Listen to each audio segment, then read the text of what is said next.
Nay. Pasensya na. Opo. Opo. Ay. Kamusta ka ha? Happy birthday. Birthday mo ngayon. Kahapon. Opo. Ay, nakakalimutan po. Matalas pa ang ano niya. Matalas. Istorya ko sa mga kalaki kung ilang taon na. Palagi ko ikaw nakikita nung pinatilyo ko. Ah, talaga? Nakakilala ko. Hello. Oo. Matalas pa ang mata niya. Ang gwapo ni Yorme. Eh, 101 ka na raw. Last year, hindi ka nabigyan. Ako po, Oo. April 4, 1925 ako pinanganak. Ah, okay. Oo. Ibali. Okay, 101 ka. Dapat 100 years old. 100 ko nung April. Oo. 2 taon na pala.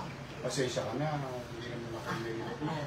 Pero huwag ka magalala. Buti na lang ngayon nanalo si Mayor. Buti Ngayon siya ang nag-award. Oo. Thank you. Happy Birthday to you. Happy birthday to you. Happy birthday, happy birthday. Happy birthday to you. Hey, hello.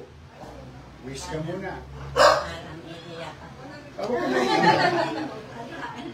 Okay po sila nito. edad. Basta sumaya ka lang ngayong araw to, tanggal na lahat ang pagod ko. Oh, blow na. Blow. Oh. Ayun yung cake. Pero ito yung mahalaga.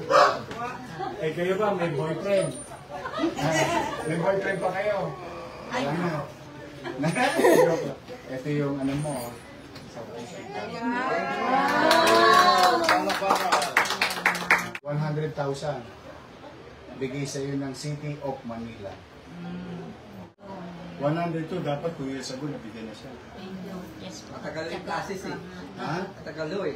Balik-balik po sila eh. Ha? Oo. Eh kami, nalaman ko na sa linggo. Pinaano ko na kaagad. Ha? Alright mga kababayan, bago nga matapos itong gabi ay may pinasaya na naman po ang ating butihing Yorme na si Mayor Isko.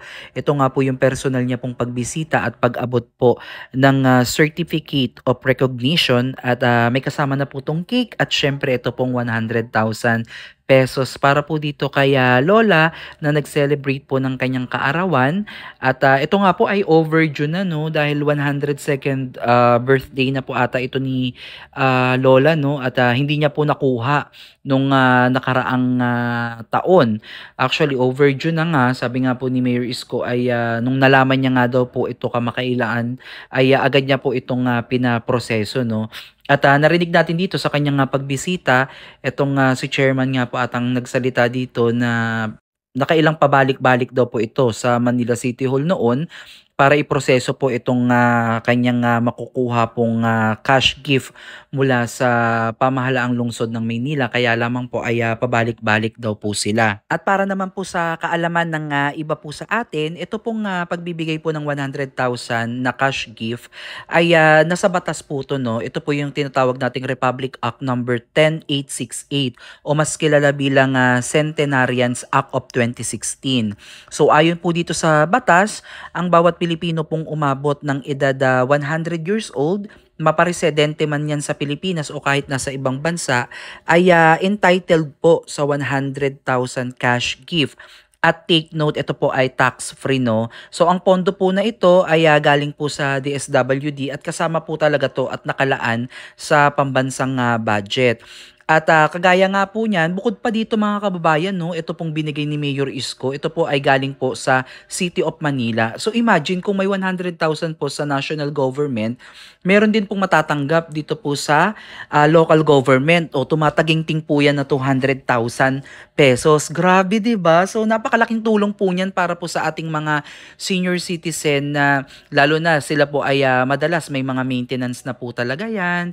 Sila po yung iba po diyan ay talaga talagang bedridden na at talagang umaasa na lang po sa kanilang mga mahal sa buhay. So malaking tulong po ito sa kanilang medical expenses and also sa daily needs nila kagaya ng mga food supplement, vitamins or mga gamit sa kanilang pansarili, no? So napakapalad talaga ng Batang Maynila dahil isa po ang lungsod ng Maynila sa LGU na nagbibigay po ng ganitong recognition para po sa mga lolo't lola natin na umabot po ng 100 years old, no?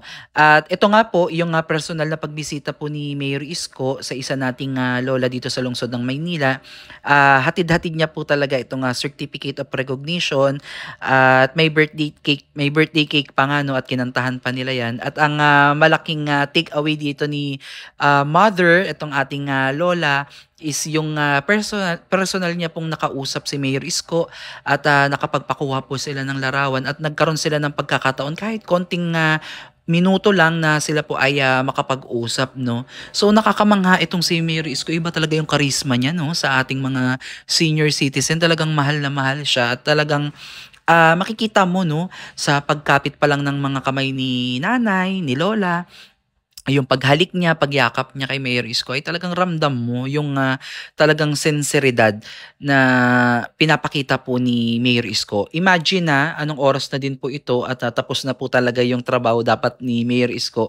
Pero extended po yan at talagang hindi natin alam kahit kasi Sabado, Linggo kung ano maisipan ni Mayor, iikot pa yan, roronda pa yan para siguraduhin lang yung kaligtasan at kaayusan ng lungsod ng Maynila. So yan yung Yorme, 'di ba? Yan talaga yung masasabi nating talagang public servant na wala pong pinipiling oras, panahon, maulan man yan, maaraw, umaga o gabi, talagang lumalabas po siya at bumababa siya doon sa talagang pinaka problema kagaya ng mga nakaraang araw sa mga pagbaha na naranasan natin dito sa lungsod ng Maynila. Personal po siya na pumupunta dun sa location para makita niya talaga yung tunay na nangyayari. At ito nga ang walang kamatayang issue at hindi pa napapanagot yung talagang totoong may sala dito po sa likod ng maanomalyang flood control po, no. So ayan, naisingit ko lang po, no, dahil ito nga po yung ginagawa ng ating Mayor Isko na halos nakikita natin na wala na po talaga siyang pahinga. Nakakatuwa lang mga kababayan dahil magmula nung unang termino ni Mayor Isko ay hindi po siya nagbago, no, sa kanyang mga campaign promises, sa kanyang mga ipinangako nung siya po ay tumatakbo bilang alkalde po ng Maynila. At ngayon pong siya po ay nanalo at napagkalooban po ng pagkakataon ulit na mamuno dito sa lungsod ng Maynila ay pinakita at pinatunayan niya pa rin po yung kanyang kagustuhan na makatulong po talaga sa ating lungsod. Lalo na dito sa ating mga senior citizen, yung ating mga lolo't lola na napakaraming blessing na natatanggap na galing po sa lungsod ng Maynila. Isa na nga po dyan yung Ensure, yung gatas po na naibibigay po dito sa ating mga senior citizen, no, na talaga namang napakamahal din ang presyo nito mga kababayan dahil according sa aking research at pagtingin sa ilang mga pamilihan ay nakakagulat din yung presyo nito at hindi din biro, no. At yun yung isa sa mga nakakahanga na traits ni Mayor Isko na talagang pinapatunayan niya at ginagawa niya. Kumbaga may word of honor siya, no, sa kanyang mga sinasabi, sa kanyang mga campaign promises ay talagang natupad naman talaga. Kaya ganyan po siya kamahal ng mga Manileño. So again mga kababayan, kung nagustuhan nyo itong ating reaction video at itong mga pagbisita ng personal ni Mayor Isko sa mga bahay-bahay ay comment down below at ating talakayin niya sa susunod nating update. So hanggang dito na lang muna mga kababayan. Maraming salamat at God bless po sa inyo.